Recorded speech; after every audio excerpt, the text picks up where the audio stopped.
রাষ্ট্রের শান্তি প্রতিষ্ঠায় আল্লাহ রসুল সাল্লাল্লাহু আলাইহি সাল্লামের অবদান। তা আসলে আমরা প্রথম যে দেখতে যাই যে ইসলাম এবং রাষ্ট্র, জি ইসলাম মানে কিন্তু শান্তি, আর মুসলিম রাষ্ট্রে এটা কিন্তু শান্তিকামী আমরা সবাই। জি তা আল্লাহ রসুল সাল্লাল্লাহু আলাইহি সাল্লাম যে ভূমিকা রেখেছিলেন তার ভিতরে কয়েকটি বিষয়, তার ভিতরে এক নম্বরে ধরা যায় যে ঈমান এবং আকীদার সংশোধন। জি ঈমান আকীদার সংশোধন যেমন আছে, মানবিক জীবনে আমাদের মানুষেরও সংশোধন আছে। ঈমান আকীদা নবায়ন, সাথে মানুষেরও ঈমানকে নবায়ন, রাষ্ট্রীয়ভাবে শান্তি প্রতিষ্ঠার জন্য রাষ্ট্রকে নবায়ন করতে হয়। সব মিলে যদি আমরা এই পয়েন্টটার দিকে দেখি তাহলে আমরা একটা অনেক চমৎকার বিষয় পাব। তা হলো যে ঈমান আকীদা, প্রথম আমরা মুসলিম হিসেবে সবাই যেন আল্লাহর গোলাম। জি যদি আমরা আল্লাহর গোলাম, বাস্তবেই আল্লাহর গোলাম হতে পারি, তাহলে এখানে সব থেকে বেশি শান্তি আছে। আর এটাই কিন্তু মানুষের একটা ঈমানের নবায়ন। মানে আপনি আমি যখন মানুষের পিছনে দৌড়াবো, যে মহান স্রষ্টা আপনাকে আমাকে সৃষ্টি করলেন, তিনার যেগুলা আদেশ রয়েছে এবং ওনার উদ্দেশ্যে যে আমলগুলা করতে হয়, তার ভিতরে মানুষের এটা সবথেকে গুরুত্বপূর্ণ। আর যিনি রাষ্ট্রপতি হবেন বা রাষ্ট্রের দায়িত্ব যারা নেবেন, তাদেরকেও কিন্তু গোলাম হতে হবে। কার গোলাম? আল্লাহর গোলাম। জি যদি সবাই আমরা আল্লাহর গোলাম হতে পারি, তাহলে আশা করা যায় আমাদের রাষ্ট্রে শান্তি আসবে ইনশাল্লাহ। ইনশাআল্লাহ। কারণ ঈমান আকীদা এবং গোলাম একই বাক্য, যে সংশোধন হওয়া। যেমন এ বিষয়ে আমরা একটা আয়াত যদি আমরা লক্ষ্য করি, তাহলে আল্লাহ তাআলা বলছেন যে আল্লাযীনা ইম্মাক্কান্নাহুম ফিল আরদি আকামুস সালাহ ওয়া আতাউয যাকাহ ওয়া আমারু বিল মা'রুফি ওয়া নাহাউ আনিল মুনকার ওয়ালিল্লাহি আকিবাতুল উমুর। এই আয়াতটিতে আল্লাহ তাআলা বলতে যাচ্ছেন যে যাদেরকে রাষ্ট্রের ক্ষমতা বা রাষ্ট্র ক্ষমতা যারা চায়, যারা রাষ্ট্রে শান্তি পেতে চায়, তাদেরকে এখানে কিন্তু স্পষ্ট চারটি বিষয় উল্লেখ করা হয়েছে। জি জি তো আমরা মানুষ কিন্তু সবাই আল্লাহর গোলাম। যদি আমরা আল্লাহর বিধানকে যদি আমরা চালু না করি, তাহলে আসলে কোনোভাবেই রাষ্ট্রে আসলে শান্তি আসতে পারে না। শান্তি আসবে না। তাই আল্লাহ বলছেন যাদেরকে ক্ষমতা বা যাদেরকে আমি দায়িত্ব দিব, যারা পাবে, এর প্রথম যে কাজটা করতে হবে সালাত প্রতিষ্ঠা। সালাত প্রতিষ্ঠা এটা অনেক একটা গুরুত্বপূর্ণ বিষয়। দেখেন যে যারা 5 ওয়াক্ত সালাত মসজিদে পড়েন, বিশেষ করে ফজরের সালাত, খুব লোকজন কম পাওয়া যায় মসজিদে। যদি কেউ জামাতের সহিত মসজিদে গিয়ে এই সালাতটি পড়ে, তাহলে আল্লাহ তাআলা জিম্মায় তিনি চলে যান। জি নিরাপত্তায় চলে যান। সাথে আয়াতে বলা হয়েছে জাকাতের বিষয়।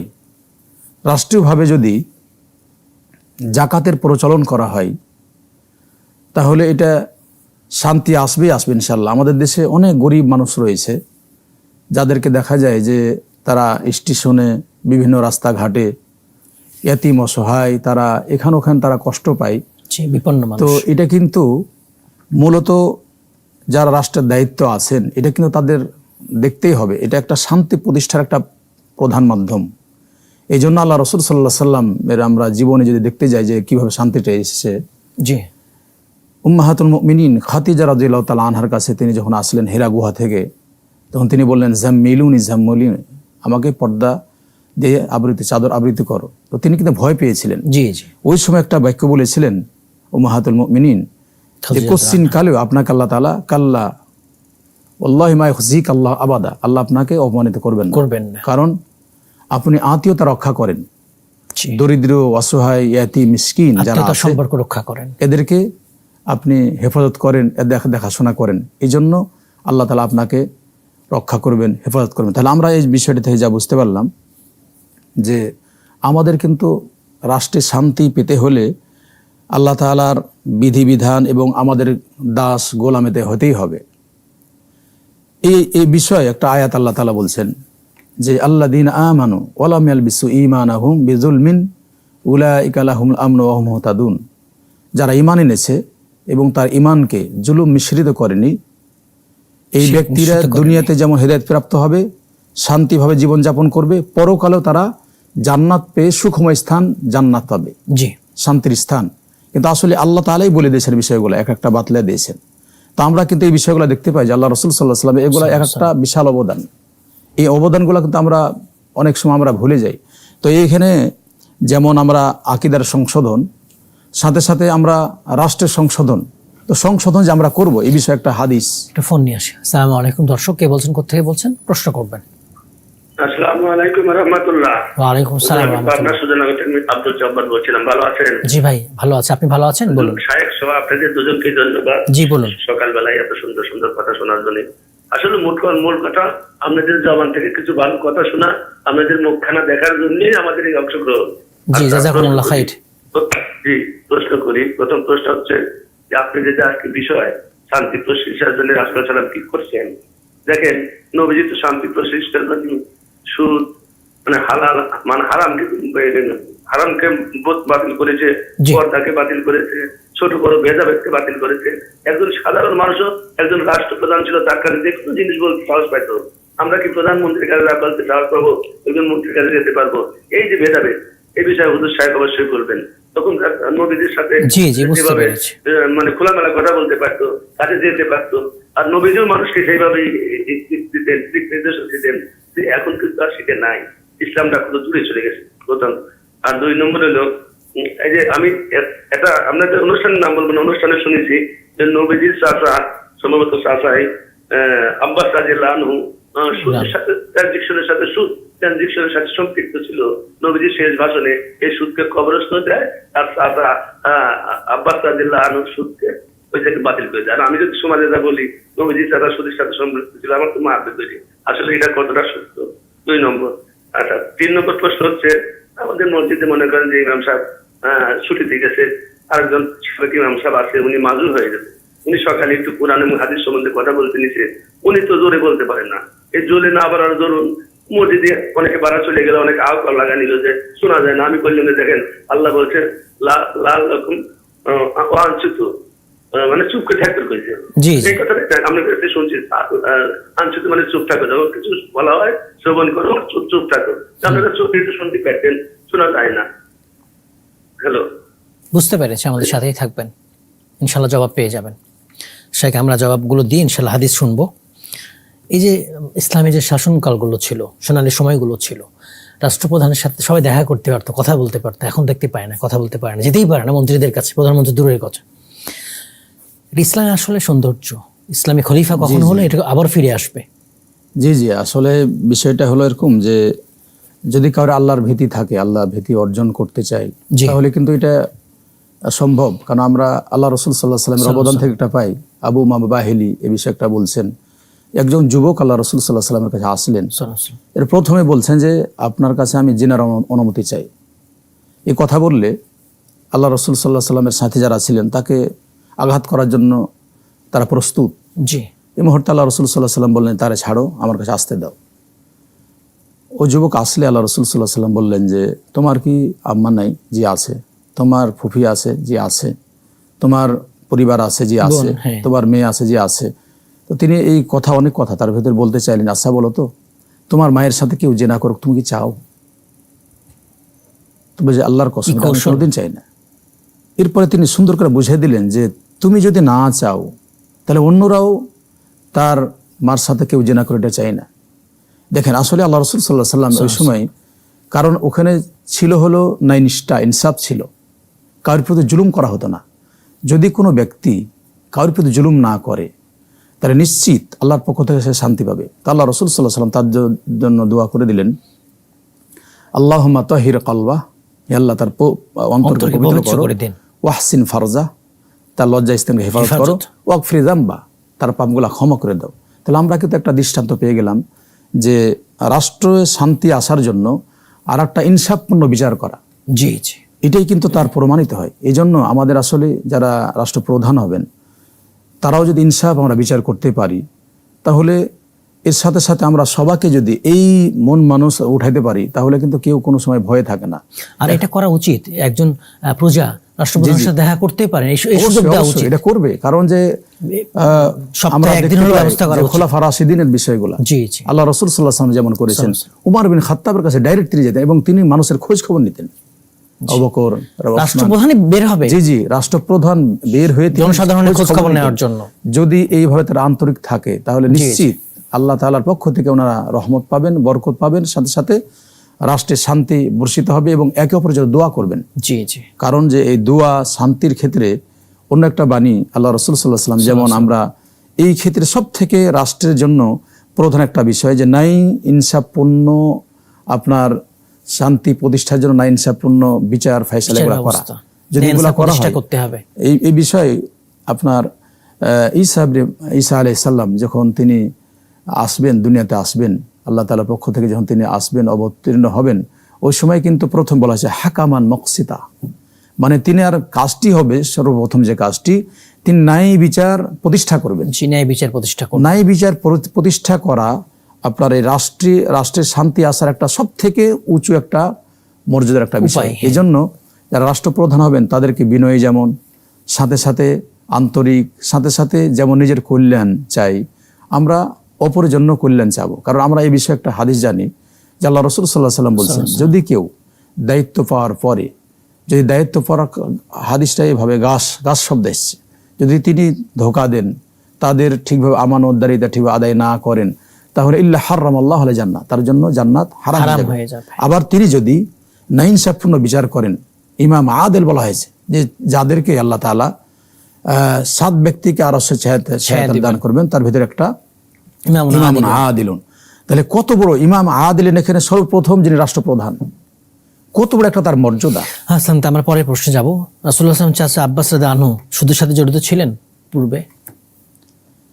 সুদের সাথে জড়িত এরকম কোনো হাদিস পাওয়া যায় না।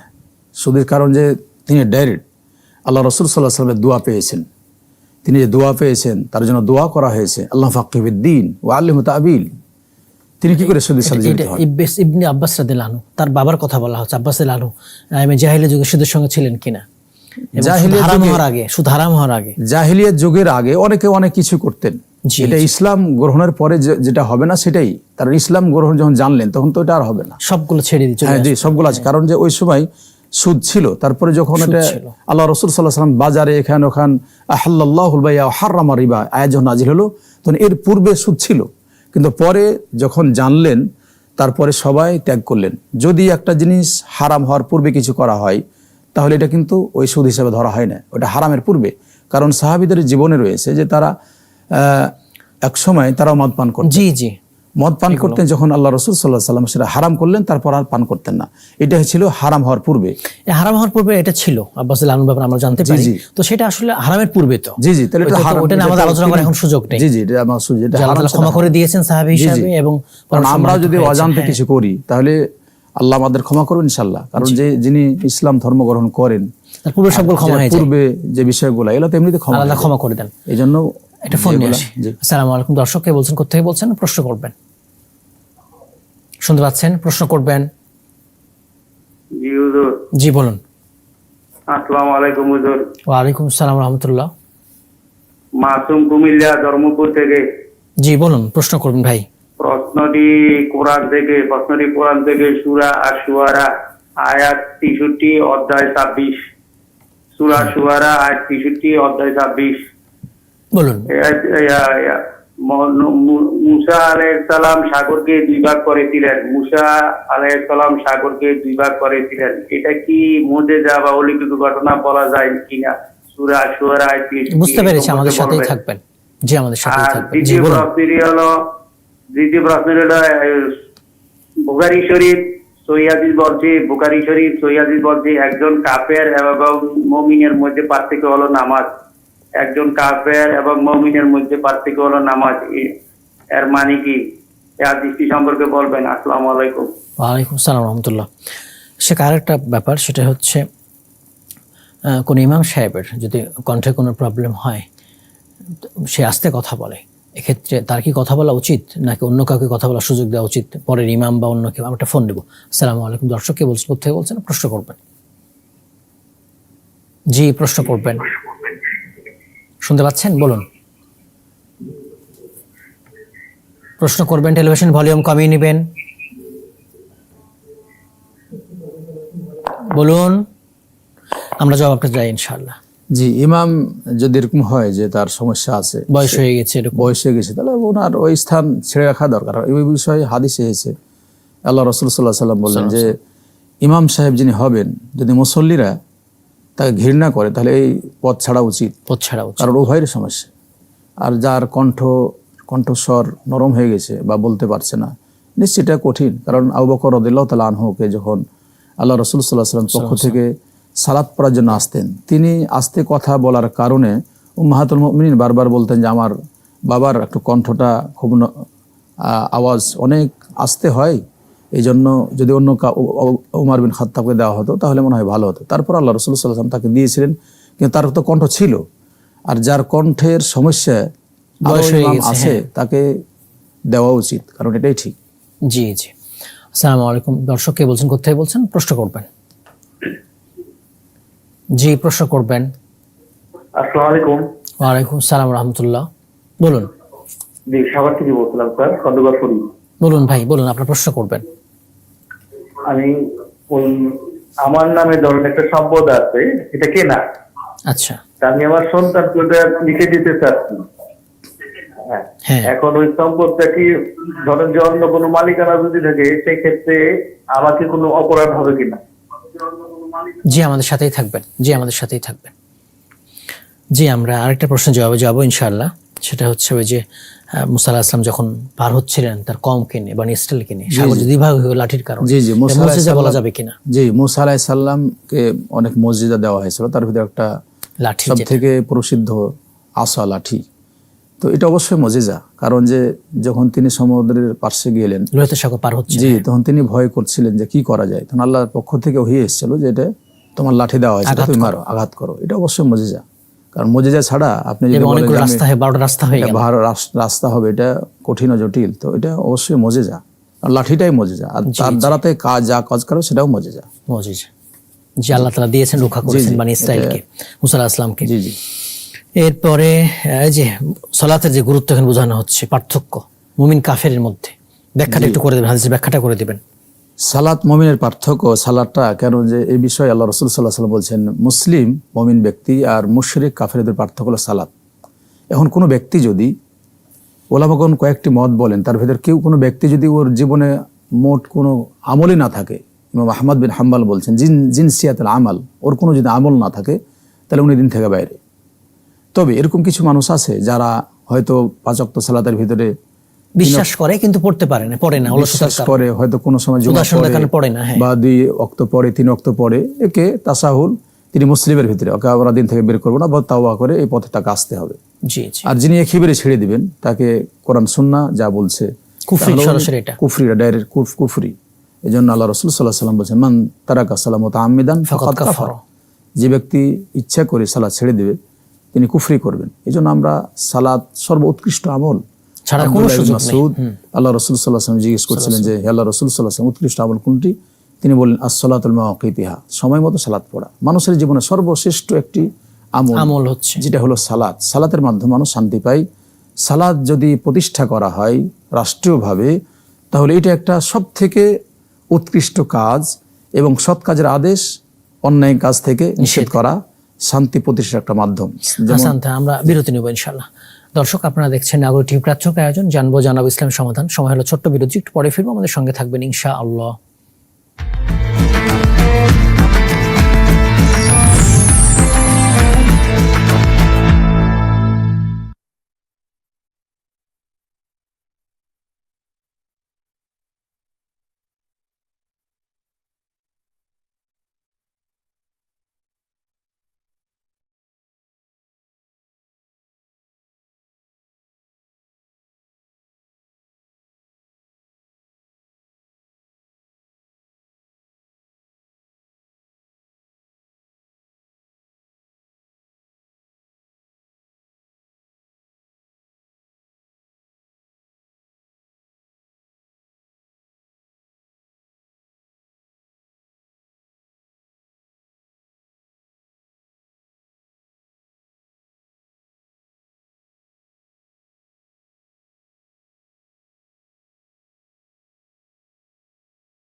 আসসালামু আলাইকুম ওয়া রাহমাতুল্লাহি ওয়া বারাকাতুহু। বিরতির পর আবার সবাইকে আমন্ত্রণ। দর্শক, আপনারা দেখছেন নাগরিক টিভি প্রাচ্যক আয়োজন, সরাসরি আয়োজন জানাবো ইসলামের সমাধান। আজ আমরা কথা বলছিলাম রাষ্ট্রের শান্তি প্রতিষ্ঠা রাসূলুল্লাহ সাল্লাল্লাহু আলাইহি ওয়াসাল্লাম অবদান নিয়ে। আলোচনা রয়েছেন ডক্টর শাইখ হাফেজ আব্দুল মতিন মাদানী।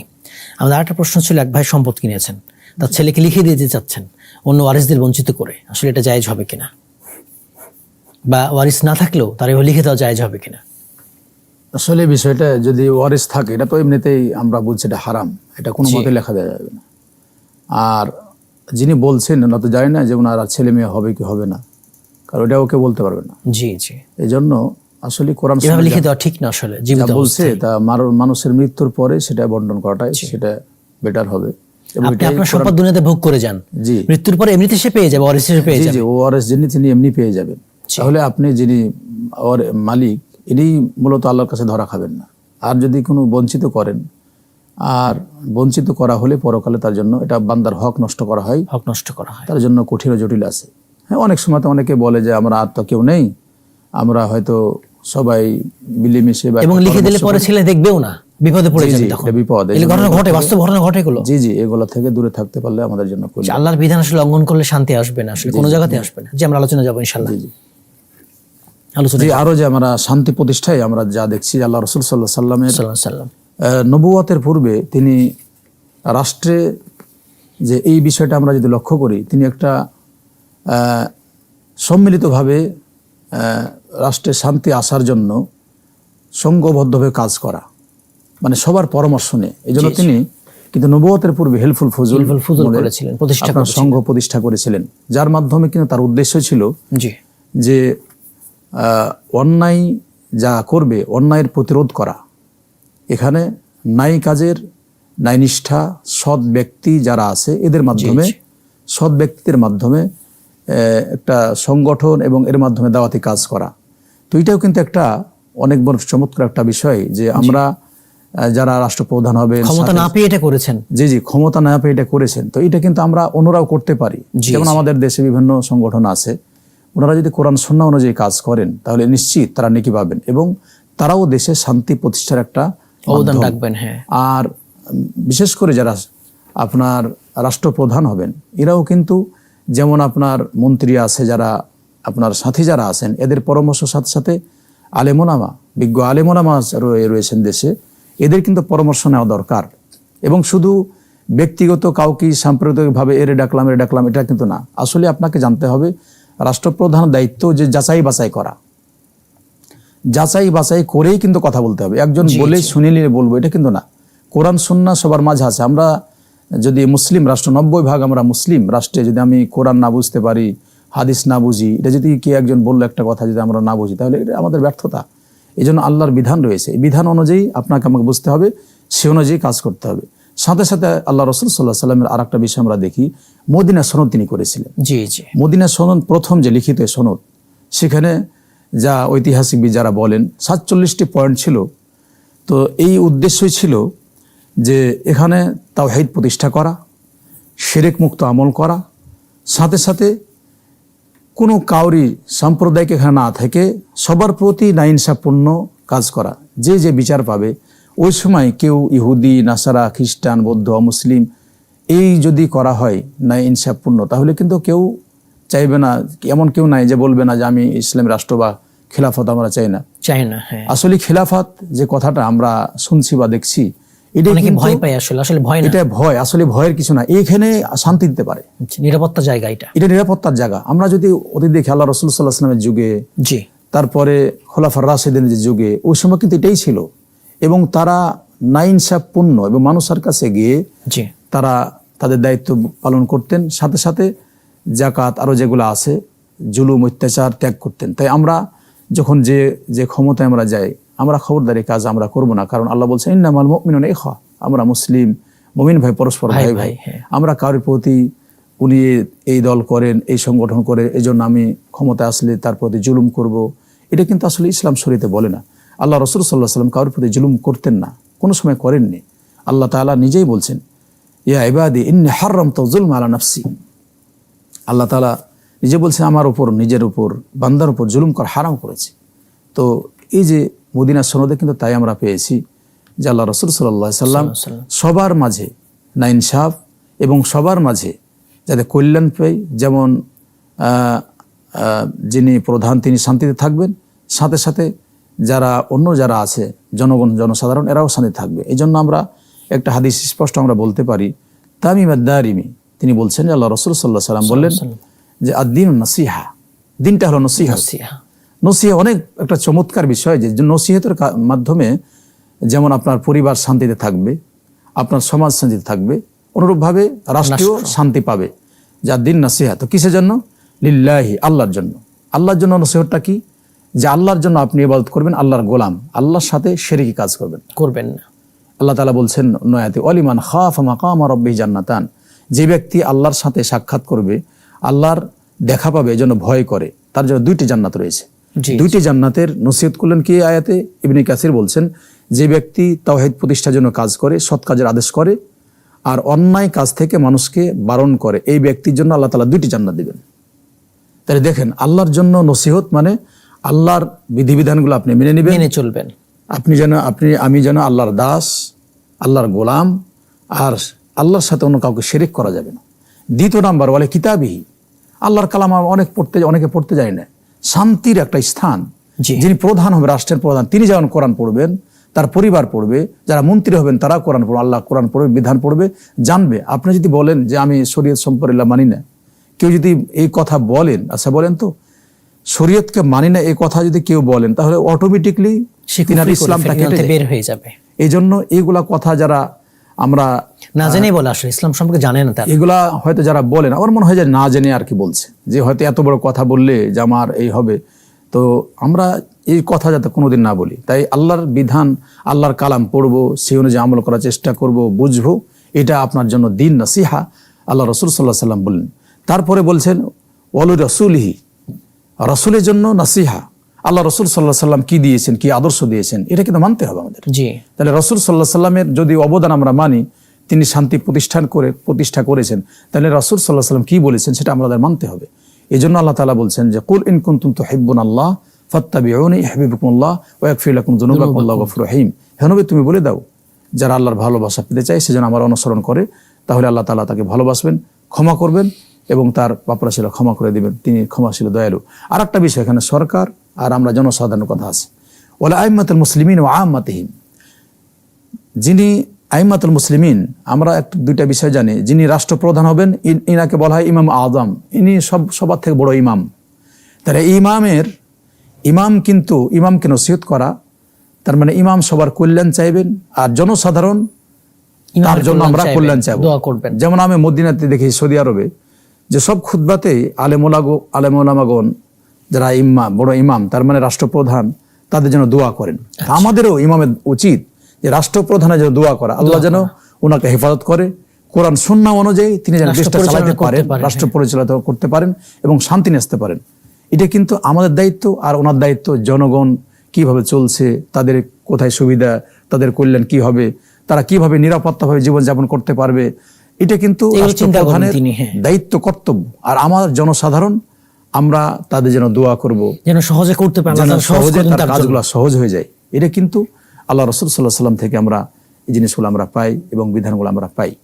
জি, আরেকটা কথা, যে আমরা সমাজে দেখা যায় যে আমরা রাষ্ট্র যখন প্রধান হই, শান্তি পাওয়ার জন্য যে কোনো কাজ করবেন যাচাই বাছাই করে করবেন। আপনার কাছে কেউ এসে বললো যে এই লোকটা এই, তাকে ধরে জেলে ঢোকায় দিলেন, এটা কিন্তু আদৌ ঠিক না। কারণ আল্লাহ তাআলা বলছেন ইয়া আইয়ুহাল্লাযীনা আমানু ইন জাআকুম ফাসিকুম বিনাবাইন ফাতাবায়ানু, যে কেউ হোক, আপনি যখন এক স্থানে থাকবেন, আপনার অনেকে আপনার আপনার পক্ষে লোক আছে, তো এই জিনিসটি যাচাই বাছাই করতে হবে। যাচাই বাছাই কেউ না করে যদি কাজ করা হয়, তাহলে এখানে শান্তি কোনোদিন আসবে না, ইনসাফ হলো না, জুলুম হয়ে গেল। জুলুম হলে, জুলুম এমন একটা কঠিন, যে যার প্রতি জুলুম করা হচ্ছে উনি হলো মাজলুম। তাহলে মাজলুম যদি শব্দটা বলে, তাহলে আল্লাহর মাঝে তার মাঝে কোনো পর্দা থাকে না, ডাইরেক্ট কবুল হয়ে যায়। এই জন্য খবরদার, কারোর প্রতি আমরা জুলুমের দিকে আমরা যাব না।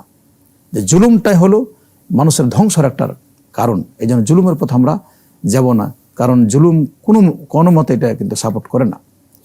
এই জন্য আমরা এই বিষয়গুলোর প্রতি লক্ষ্য রাখবো, ইনসাফপূর্ণ জুলুম ত্যাগ করা। জি শেখ, আমাদের একটা প্রশ্ন ছিল, এক ভাই প্রশ্ন করেছেন, কেউ যদি নিয়ত করে আল্লাহ আমাকে যদি ঢাকা বিশ্ববিদ্যালয়ে পড়ার সুযোগ দেন তাহলে আমি 2টা নফল সিয়াম করব, এভাবে কি নিয়ত করতে পারবে?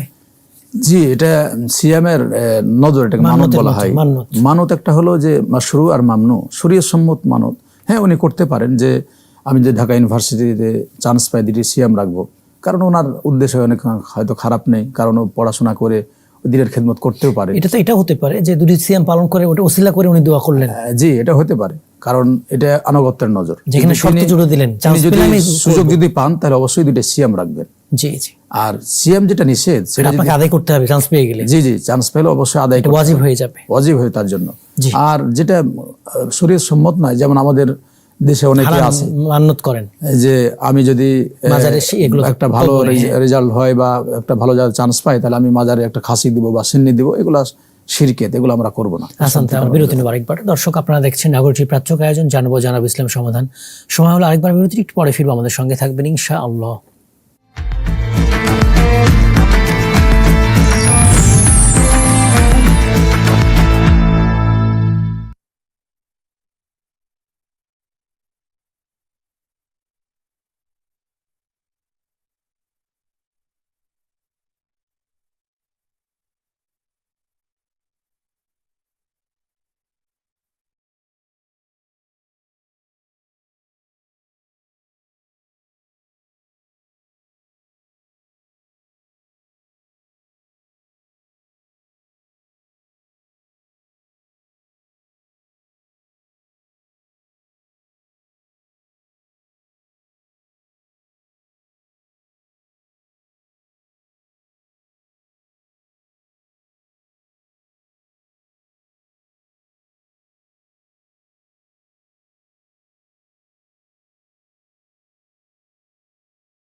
আসসালামু আলাইকুম ওয়া রাহমাতুল্লাহি ওয়া বারাকাতুহু। বিরতির পর আবারও সবাইকে আমন্ত্রণ। দর্শক আপনারা দেখছেন নাগর টিভির প্রাচ্যক আয়োজন, প্রতিদিন আয়োজন জানবো জানাবো ইসলামের সমাধান।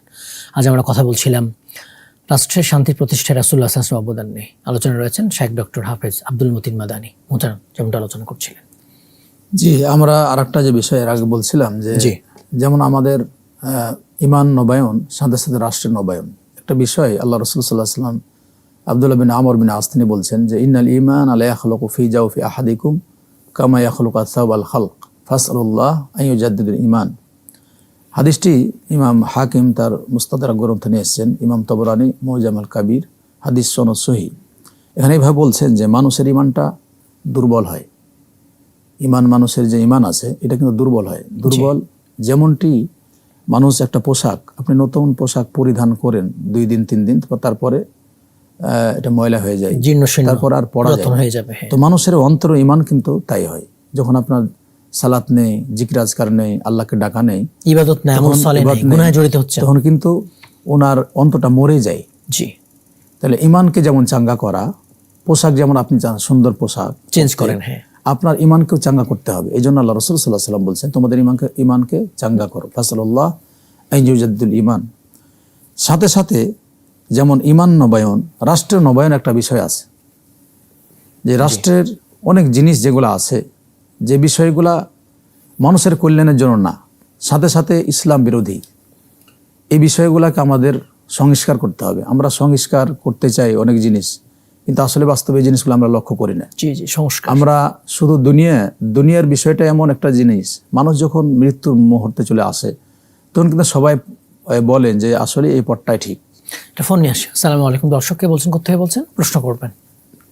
জি, আসসালামু আলাইকুম। ওয়ালাইকুম আসসালাম রাহমাতুল্লাহ, বলুন। আমি হুজুরের কাছে একটা বিশেষভাবে জানতে চাই, প্রতিটি মানুষের মৃত্যু কয়বার, পর্দার আড়ালে যাবে কয়বার এবং জীবিত হবে কয়বার, এটা কোন সূরার কত নম্বর আয়াতে, আমি দয়া করে একটু বলেন, আমি বই বিশেষভাবে উপকৃত হব। জি জি, আমাদের সাথেই থাকবেন। জি শেখ, আমাদের মৃত্যু কতবার হবে, কবর, পরকালীন বিষয়গুলো একটা হাতের মধ্যে তো হবে না। জি জি, মৃত্যুর বিষয় আল্লাহ তাআলা বলছেন, আল্লাহ রাসূল সাল্লাল্লাহু আলাইহি সাল্লামকে বলেন, ইন্নাকা মাইয়িতুন ওয়া ইন্নাহুম মাইয়িতুন। আসলে যার আত্মা রয়েছে তিনি মরণশীল। কুল্লু নাফসিন যায়িকাতুল কুল্লু মাউত। নাফসিন যায়িকাতুল মাউত। মৃত্যু কিন্তু একবারই। যখন আমরা মরে যাই, মরার পরে কবর রাখা, এটা হায়াতে বারজাখিয়া বলা হয়। আলমে বারসাকে চলে এটা যায়। হায়াতে আলাম বারজাখি, তার মানে আপনার উপর মৃত্যু পতিত হয়ে গেছে, আর কেউ বলতে পারবে না যে তিনি জীবিত। যেমনটা আমাদের দেশে অনেকে আছে, আল্লাহ রাসূল সাল্লাল্লাহু আলাইহি সাল্লামকে হায়াতুন নবী বলেন। হায়াতুন নবী, জীবিত নবী বলেন। এটা কিন্তু আসলে আদৌ এটা কথা ঠিক না। এটা হলো ডাহা মিথ্যা কথা। কারণ যে আপনি কি চান যে কোনো জীবিত মানুষকে আপনি কবরে রাখবেন? জি জি, এটা কি হয়? ওই সময় আল্লাহ রাসূল সাল্লাল্লাহু আলাইহি সাল্লামের জামাতা ছিলেন, তার দুইজন শ্বশুর সেখানে ছিলেন, আবু বকর, ওমর রাদিয়াল্লাহু তাআলা আনহুম, সাথে ওসমান বিন আফফান, আলী রাদিয়াল্লাহু তাআলা আনহু। ওই থাকা অবস্থায় তিনি মৃত্যুবরণ করেছেন। জি জি, তাকে কাফন দাফন করা হয়েছে। এই জন্য উমর বিন খাত্তাব তার মৃত্যু মানতে পারছিলেন না। সময় তিনি বলছিলেন যে এটা হতে পারে না। আবু বকর রাদিয়াল্লাহু তাআলা আনহু আল্লাহ রাসূল সাল্লাল্লাহু আলাইহি সাল্লামের কাছে এসে তার কপালে চুম্বন দেওয়ার পরে তিনি মিম্বারে ওঠার পরে বলছেন, মান কানা ইয়াবুদু মুহাম্মাদান ফা ইন্না মুহাম্মাদান কদ মাত। যে ব্যক্তি মুহাম্মাদের ইবাদত বন্দেগী করতে, তোমরা জেনে রাখো যে তিনি মৃত্যুবরণ করেছেন। ওমান কানা ইয়াবুদুল্লাহ ফা ইন্নাল হাইয়ুন লা ইয়ামুত। তিনি আসমানে এবং তিনি মৃত্যুবরণ করেন। আল্লাহ তাআলা যে আল্লাহর ইবাদত জি, করে। মানুষের মৃত্যু একবারই। তার মৃত্যু একবার হবে, তারপর আলমে বারসাক, জি, তারপরে যেটা কিয়ামতের পরে আমরা যে উঠবো, উঠবে, জি, হাসর নাসর, পরে হ্যাঁ। হাসর নাসর উঠবে, তখন আল্লাহ বিচার জীবিত ফয়সালা। করবেন। মানে জীবিত হয়ে কবর থেকে উঠবে সে, ওঠার পরে বিচারের ফয়সালা হবে। এটা হয় আল্লাহ তাআলা বলেন ফারিকুন ফিল জান্নাহ ওয়া ফারিকুন ফিস সাঈর। তার হিসাব নিকাশ হবে, ওই সময় আল্লাহ তাআলা তাকে জীবিত করবেন। কেমন করে কিভাবে এটা আমাদের বলার ক্ষমতা নেই। জি, তবে জি। কবর থেকে আমরা উঠে বিচারের ময়দানে আমরা যাব। তারপরে বিচার ময়দানে আল্লাহ তাআলা তিনি বিচার করবেন। বিচার করার জান্নাত পরে অথবা জাহান্নাম। জান্নাত অথবা জাহান্নাম। যিনি জান্নাত পাবেন, সুখময় স্থানে জান্নাত। অনন্তকাল আর সেখানে যিনি থাকবেন। জাহান্নাম, যদি কেউ জাহান্নামে যায়, তবে হ্যাঁ, এখানে একটা কথা আছে, মুসলিম যদি কোনো জি, সময় জি। মুসলিম ব্যক্তি কখনো জাহান্নামে কিন্তু যায়। পাপী, কিন্তু তার ঈমান আছে, আর কোনো সময় এর কারণে যে শাস্তি পায়, তাহলে ঈমান থাকার কারণে একদিন না একদিন জাহান্নাম থেকে জান্নাতে বের হয়ে আসবে। সে জান্নাতে যাবে। কিন্তু যারা একেবারেই কাফের, ঈমান নেই তার একেবারে। ঈমান নেই, তারা চিরস্থায়ী জাহান্নামী। জি হাসান, আসসালামু আলাইকুম, দর্শক কে বলছেন, কোথায় বলছেন, প্রশ্ন করবেন। শুনতে পাচ্ছেন, প্রশ্ন করবেন। হ্যাঁ, হ্যালো, জি, হ্যালো, আসসালামু আলাইকুম। ওয়ালাইকুম সালাম, বলুন। হ্যাঁ হুজুর, আমি বলতে চাচ্ছি কি, মসজিদের ইমাম থাকা অবস্থায়, মসজিদের ইমাম নিয়োগকৃত ইমাম থাকা অবস্থায়, সেখানে ওই ইমাম অন্য লোককে প্রত্যেকটা ওয়াক্তে কি নামাজ পড়ানোর মতো কোনো সুযোগ আছে কি? আমি একটু কোরআন থেকে আমি একটু জি, বুঝতে পেরেছি, আমাদের সাথেই থাকবেন। জি, জি। কোথাও নির্ধারিত ইমাম থাকলে কি অন্য কাউকে বারবার সালাত পড়া দিতে পারেন কিনা, একটা ফোন নিয়ে। আসলে নির্ধারিত ইমাম যিনি, নির্ধারিত ইমাম তার যে দায়িত্ব কর্তব্য তিনিই পড়াবেন। এখন কোন সময় যদি উপযুক্ত কোনো ব্যক্তি আসেন, তার থেকে ভালো মানের আলেম আসে, ভালো মানে আলেম আসেন, তাকে দিতে পারে, সুযোগ দিতে পারেন। সুযোগ দিতে পারে, কিন্তু সর্বদাই একজনকে পড়াবেন এটা তার নির্ধারণ করে লাভ না। কি? কারণ তার এটা তো হক, তার হক, এটা হক, সেখানে দায়িত্ব, কর্তব্য, জি, একটা তার ফোন নিয়ে কর্তব্য আসি। পালন হয় না। আসসালামু আলাইকুম, দর্শক কে বলছেন, কোথায় বলছেন, প্রশ্ন করবেন। শুনতে পাচ্ছেন, প্রশ্ন করবেন। আসসালামু আলাইকুম হুজুর, আমি কুমিল্লাতে ওয়ালাইকুম আসসালাম রাহমাতুল্লাহ। জি বলুন। হুজুর, আমি বলছিলাম আমার এক নাতি 4 বছর পরে গেছে আর কি, হ্যাঁ, একটু কথাটা কম বলে আমি কি আমল করতে পারি একটু বলে দেবেন। জি, আমাদের সাথেই থাকবেন। নাতি 4 বছর কথা বলতে পারে জি, না, 4 কি বছর করবেন? বাচ্চা কি কথা বলতে পদক্ষেপ পারে না। নেবেন? এখন আপনার করণীয় কি? বিশেষ কথা হলো যে বাচ্চারা ছোট থেকে বাচ্চাদের সাথে খেলতে দিতে হয়। বাচ্চা যারা আছে তার সাথে একটু বেশি কথা বলতে হয়, কথা বলতে হয় বেশি বেশি। যে তার সাথে কথা বলার চেষ্টা করবেন। সাথে সাথে একটা দোয়া পড়বেন, রব্বানা হাব লানা মিন আজওয়াজিনা ওয়া যুররিয়াতিনা কুররাতা আ'য়ুনিনা ওয়াজআলনা লিল মুত্তাকিনা ইমামা। এই দোয়াটা সবার পড়া উচিত। আর তার জন্য দোয়া করবেন, দোয়া করা যায়, আমরা দোয়া করি আল্লাহ যেন তার কথা বলা তৌফিক তার দান মানে করেন। হচ্ছে আপনি দোয়া করবেন এবং ডাক্তারকে দেখাবেন। জি, এর শিশু সাথে ডাক্তার আপনি যারা আছে। চিকিৎসা নেবেন, ডাক্তার কি বলেন, কারণ এখানে জি জি। ডাক্তারের পরামর্শ আপনি নিতে পারবেন, পরামর্শ নেবেন, তিনি কি আপনাকে বলেন সে অনুযায়ী কাজ করবেন ইনশাআল্লাহ। জি, দোয়া করবেন, জি, ডাক্তার দোয়ার পরামর্শ সাথে আপনি পরামর্শ নেবেন, কি পরামর্শ দেন সে অনুযায়ী ইনশাআল্লাহ আল্লাহর কাছে দোয়া করি আল্লাহ যেন ওনার এই বাচ্চার পরামর্শ মেনে চলবেন। জি কথা বলা তৌফিক দান করেন, সাথে আপনি ডাক্তারের পরামর্শ নিয়ে সে অনুযায়ী কাজ করবেন ইনশাআল্লাহ। জি। দর্শক, আমাদের পরেই একটা ডাক্তারের লাইভ শুরু হবে, সেখানে প্রশ্ন করতে পারবেন, আপনার এই প্রশ্নের জবাব আরো ভালো করে পেয়ে যাবেন ইনশাআল্লাহ। আমরা আরেকটা প্রশ্ন নিই। আমাদের এক ভাই লিখেছেন যে আমি এক কোম্পানিতে কাজ করছি, এখন সেখানে আমার অনেক রিয়েল পড়ে আছে, আমি যদি ওই কোম্পানির মুদির আমার কাছে 4,000 রিয়েল দিলে সে আমার টাকা উঠিয়ে দিবে, কি করবে সেটা? আসলে আপনার টাকা পড়ে আছে আর কাউকে টাকা দিলে উঠিয়ে দিবে, এটা প্রথম বলো এটা ঘুষ, এটা অন্যায়, এটা কোনোদিন হয় না, এটা অন্যায়, কারণ এগুলা অন্যায় চলছে এখন। মানে প্রতারণা হতে পারে, পরে এটাও মেরে দেবে। এটা প্রতারণা আপনার কাছে সেটাও মেনে নিতে পারে, এই জন্য আপনি আরো কোনো পথ খুঁজেন, দেখেন, আরো কাউকে পরামর্শ করেন, চেষ্টা চালিয়ে যান, আর চেষ্টা চালিয়ে যান, ইনশাআল্লাহ আপনার কাজে আল্লাহ তাআলা সাহায্য করবেন ইনশাআল্লাহ। হাসান তাহমিদ, আপনাকে অনেক ধন্যবাদ, আপনি মূল্যবান সময় দিয়েছেন, তথ্যবল আলোচনা করেছেন, জাযাকুমুল্লাহ খাইর। আপনাকেও জাযাকুমুল্লাহ, হাইয়াকুমুল্লাহ, বারাকাল্লাহু ফিক। আমিন আমিন। দর্শক, আপনারা দেখছিলেন নাগরিক টিভির প্রাচ্যক আয়োজন জানবো জনাব ইসলামের সমাধান। আজ আমরা কথা বলছিলাম রাষ্ট্রের শান্তি প্রতিষ্ঠায় রাসূলুল্লাহ সাল্লাল্লাহু আলাইহি ওয়াসাল্লামের অবদান নিয়ে। আলোচনা ছিলেন শেখ ডক্টর হাফেজ আব্দুল মতিন মাদানী। রাসূলুল্লাহ সাল্লাল্লাহু আলাইহি ওয়াসাল্লাম যখন পৃথিবীতে আগমন করেন, আসেন, তখন পৃথিবী কেমন ছিল? অশান্তিতে ভরপুর, অরাজকতায় ভরপুর, বিশৃঙ্খলায় ভরপুর। তিনি এসে কি করলেন? শান্তির স্নিগ্ধ বাতাস ছড়িয়ে দিলেন, সারা জীবন শান্তির ফেরি করে চললেন, শান্তিকে প্রতিষ্ঠা করার জন্য নিরন্তর সংগ্রাম সাধনা চালিয়ে গেলেন। শৈশবেই তিনি শান্তিপ্রিয় ছিলেন, আল আমিন ছিল। যুবকে তিনি হিলফুল ফুজুল করলেন, মদিনায় মদিনা সনদ করলেন। তিনি তাওহীদের ভিত্তিতে সমাজ প্রতিষ্ঠা করলেন, রাষ্ট্র প্রতিষ্ঠা করলেন এবং নারীদের যথাযথ মূল্যায়ন করলেন, সংঘাতমুক্ত সমাজ প্রতিষ্ঠা করলেন, জীবনের নিরাপত্তা দিলেন, সম্পদের নিরাপত্তা দিলেন। তিনি জাকাতকে প্রতিষ্ঠা করলেন, সুদকে নিষিদ্ধ করলেন, এরপরে সুদ জুয়া সব কিছু নিষিদ্ধ করলেন, সমাজে ন্যায় ইনসাফ প্রতিষ্ঠা করলেন, সাম্য ভ্রাতৃত্ব প্রতিষ্ঠা করলেন। তার মানে হচ্ছে শান্তি প্রতিষ্ঠা যতগুলো উপাদান সবগুলো তিনি প্রতিষ্ঠা করলেন। আজ ওই পৃথিবীতে কোনো শাসক যদি রাসূলুল্লাহ সাল্লাল্লাহু আলাইহি ওয়াসাল্লামের এই সংস্কারগুলো, এই অবদানগুলো গ্রহণ করে, তাহলে সে সমাজ, সে রাষ্ট্র শান্তি আসতে বাধ্য, সেই রাষ্ট্রে, সে সমাজ। তাই আসুন আমরা সমাজপতিদের আহ্বান করব রাসূলুল্লাহ সাল্লাল্লাহু আলাইহি ওয়াসাল্লাম যে পদক্ষেপগুলো গ্রহণ করেছিলেন শান্তি প্রতিষ্ঠায়, এগুলো গ্রহণ করি। আমিন। আসসালামু আলাইকুম ওয়া রাহমাতুল্লাহি ওয়া বারাকাতুহু।